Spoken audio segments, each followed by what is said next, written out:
Well, Ted, said the weatherman, I don't know about that, but it's not only the owls that have been acting oddly today. Viewers as far apart as Kent, Yorkshire, and Dundee have been phoning in to tell me that instead of rain, I promised yesterday, they've had a downpouring of shooting stars. Perhaps people have been celebrating bonfire night early. It's not until next week, folks, but I can promise a wet night tonight.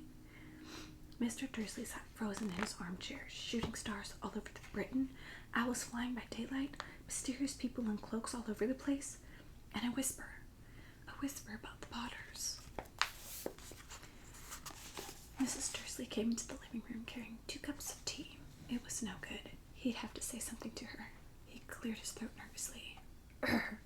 Petunia, dear, you haven't heard from your sister lately, have you? As he had expected, Mrs. Dursley looked shocked and angry. After all, they normally pretended she didn't have a sister. No, she said sharply. Why? Funny stuff on the news, Mr. Dursley mumbled. Owls, shooting stars, and there were a lot of funny-looking people in town today. So, snapped Mrs. Dursley. Well, I just thought maybe it was something to do with, her crowd. Mrs. Dursley sipped her tea through pursed lips. Mr. Dursley wondered whether he dared tell her he heard the name Potter. He decided he didn't dare. Instead, he said, as casually as he could, their son. He'd be about Dudley's age now, wouldn't he? I suppose so, said Mrs. Dursley stiffly. What's his name again? Howard, isn't it? Harry. Nasty common name, if you ask me. Oh, yes, said Mr. Dursley, his heart sinking horribly. Yes, I quite agree. He didn't say another word on the subject as they went upstairs to bed. While Mrs. Dursley was in the bathroom, Mr. Dursley crept to the bedroom window and peered down in the front garden. The cat was still there. It was staring down Privet Drive as though it was waiting for something. Was he imagining things? Could all this have anything to do with the Potters? If it did, if it got out that they were related to the pair of, well, he didn't think he could bear it. The Dursleys got into bed. Miss Dursley fell asleep quickly, but Mr. Dursley lay awake, thinking it over all in his mind. His last comforting thought before he fell asleep was that even if the Potters were involved, there was no reason for them to come near him and Mrs. Dursley. The Potters knew very well that he and Petunia thought about them and their kind. He couldn't see how he and Petunia could get mixed up in anything that could be going on. He yawned and turned over. It couldn't affect them. How very wrong he was. Mr. Dursley might have been drifting into an uneasy sleep, but the cat on the wall outside was showing no sign of sleepiness. It was sitting as still as a statue, its eyes fixed unblinkingly on the far corner of Privet Drive. It didn't so much as quiver when a car door slammed on the next street, nor when the 2 owls swooped overhead. In fact, it was nearly midnight before the cat moved at all. A man appeared on the corner the cat had been watching. It appeared so suddenly and silently you would have thought he just popped out of the ground. The cat's tail twitched and his eyes narrowed. Nothing like this man had ever been seen on Privet Drive. He was tall, thin, and very old, judging by the silver in his hair and his beard, which were both long enough to tuck into his belt. He was wearing long robes, a purple cloak that swept the ground, and high-heeled buckled boots. His blue eyes were light, bright, and sparkling behind half-moon spectacles, and his nose was very long and crooked, as though it had been broken at least twice. This man's name was Albus Dumbledore. Albus Dumbledore didn't seem to realize that he had just arrived in a street where everything from his name to his boots was unwelcome. He was busy rummaging in his cloak, looking for something, but he didn't seem to realize he was being watched, because he looked up suddenly at the cat, which was still staring at him from the other end of the street. For some reason, the sight of the cat seemed to amuse him. He chuckled and muttered, I should have known. He found what he was looking for in his inside pocket. It seemed to be a silver cigarette lighter. He flicked it open, held it in the air, and clicked it. The nearest street lamp went out with a little pop. He clicked it again. The next lamp flickered into darkness. 12 times he clicked the put-outer until the only lights left on the whole street were 2 tiny pinpricks in the distance, which were the eyes of the cat watching him.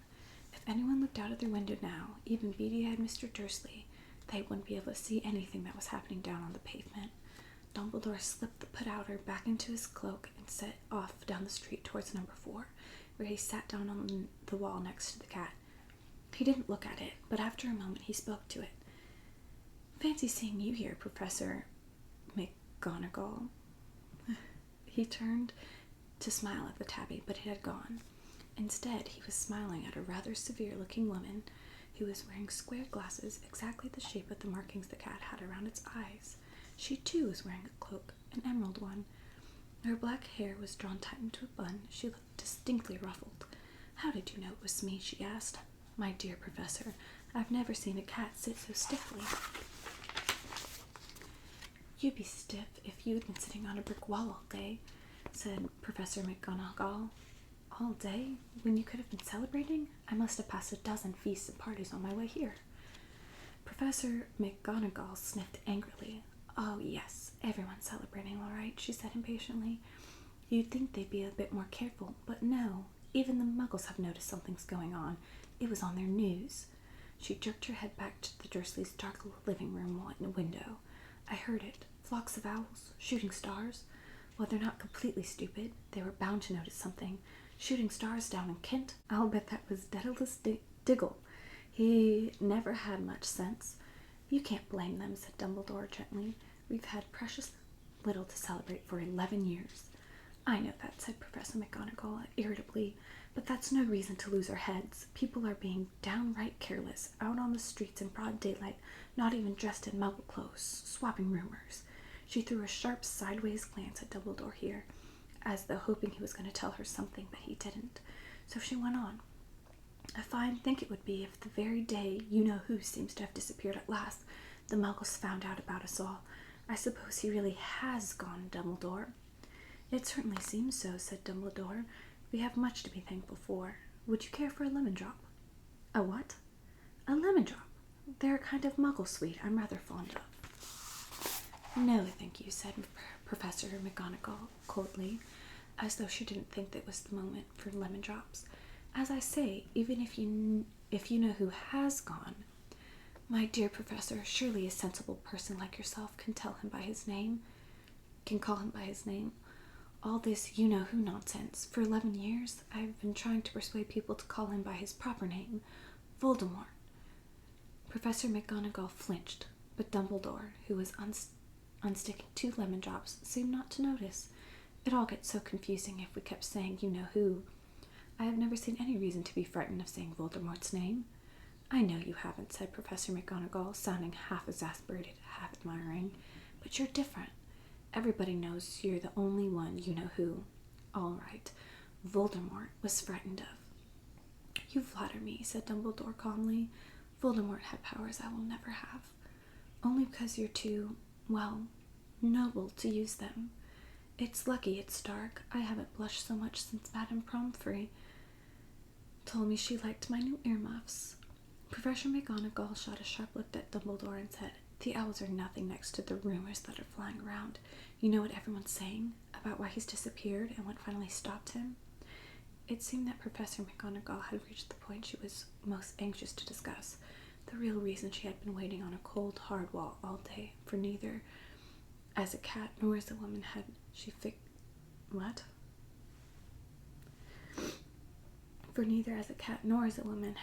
Dumbledore with such a piercing stare as she did now. It was plain that whatever everyone was saying, she was not going to believe it until Dumbledore told her it was true. Dumbledore, however, was choosing another lemon drop and did not answer. "What they're saying," she pressed on, "is that last night Voldemort turned up in Godric's Hollow. He went to find the Potters. The rumor is that Lily and James Potter that they're dead." Dumbledore bowed his head. Professor McGonagall gasped. "Lily and James? I can't believe it. I didn't want to believe it. Oh, Albus."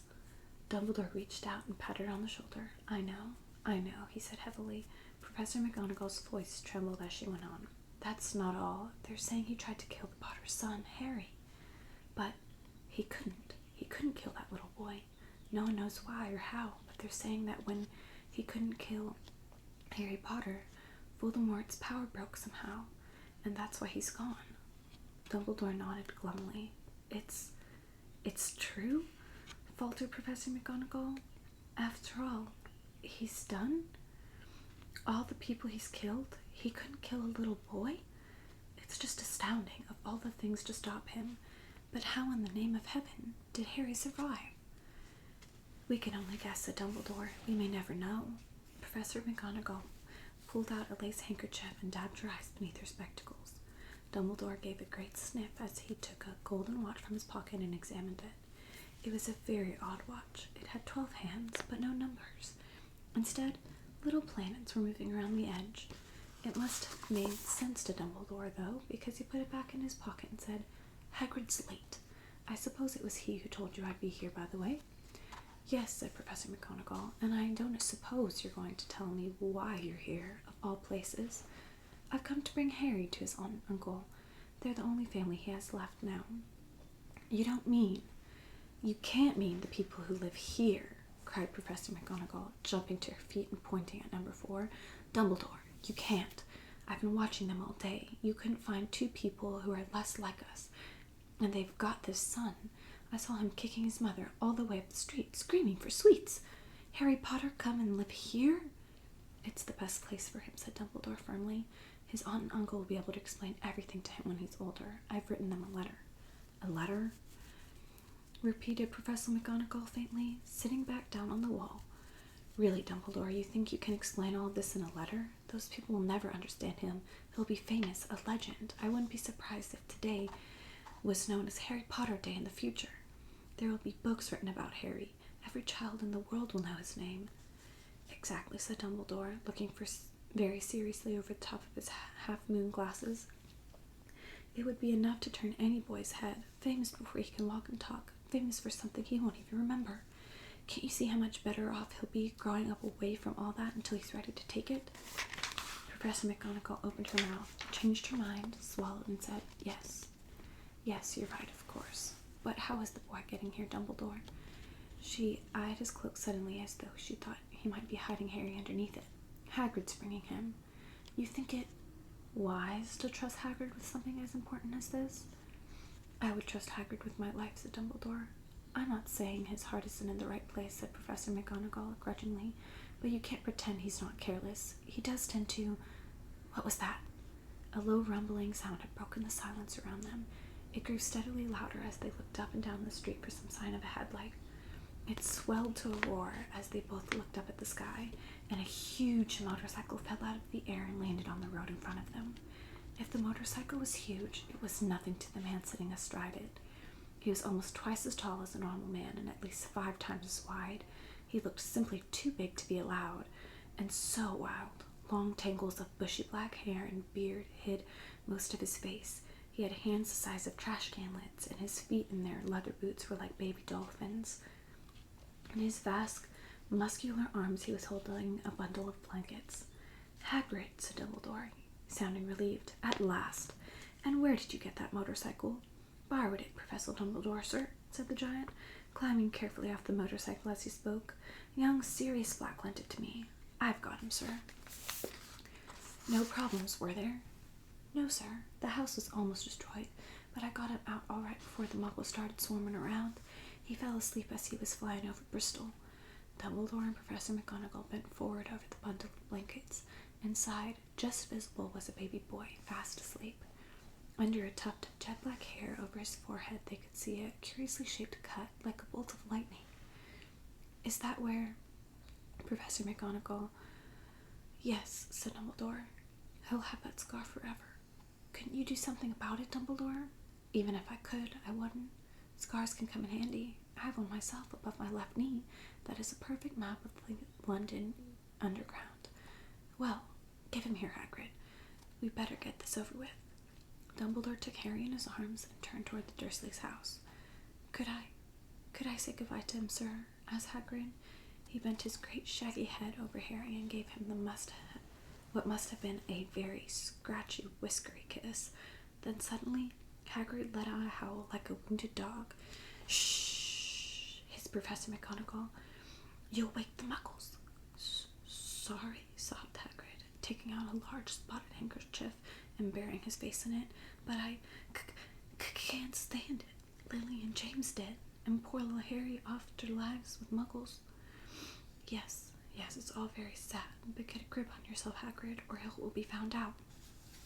Professor McGonagall whispered, patting Hagrid gingerly on the arm as Dumbledore stepped over the low garden wall and walked to the front door.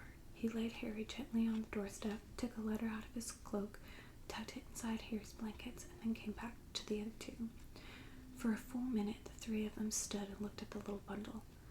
Hagrid's shoulders shook. Professor McGonagall blinked furiously, and the twinkling light that usually shone from Dumbledore's eyes seemed to have gone out. Well, said Dumbledore finally, that's that. We've no business staying here. We may as well go and join the celebrations. Yeah, said Hagrid in a very muffled voice. I'd best get this bike away. Good night, Professor McGonagall. Professor Dumbledore, sir. Wiping his streaming eyes on his jacket sleeve, Hagrid swung himself onto the motorcycle and kicked the engine into life. With a roar, it rose into the air and off into the night. I shall see you soon, I expect, Professor McGonagall, said Dumbledore, nodding to her. Professor McGonagall blew her nose in reply. Dumbledore turned and walked back down the street. On the corner he stopped and took out the silver put-outer. He clicked it once, and 12 balls of light sped back to their street lamps so that Privet Drive glowed suddenly orange, and he could make out a tabby cat slinking around the corner at the other end of the street. He could just see the bundle of blankets on the step of number 4. Good luck, Harry, he murmured. He turned on his heel, and with a swish of his cloak, he was gone. A breeze ruffled the neat hedges of Privet Drive, which lay silent and tidy under the inky sky, the very last place you would expect astonishing things to happen. Harry Potter rolled over inside his blankets without waking up. One small hand closed on the ladder beside him, and he slept on, not knowing he was special, not knowing he was famous, not knowing he would be woken in a few hours' time by Mrs. Dudley's scream as she opened the front door to put out the milk bottles, nor that he would spend the next few weeks being prodded and pinched by his cousin Dudley. He couldn't know that at this very moment, but people meeting in secret all over the country were holding up their glasses and saying in hushed voices, "To Harry Potter, the boy who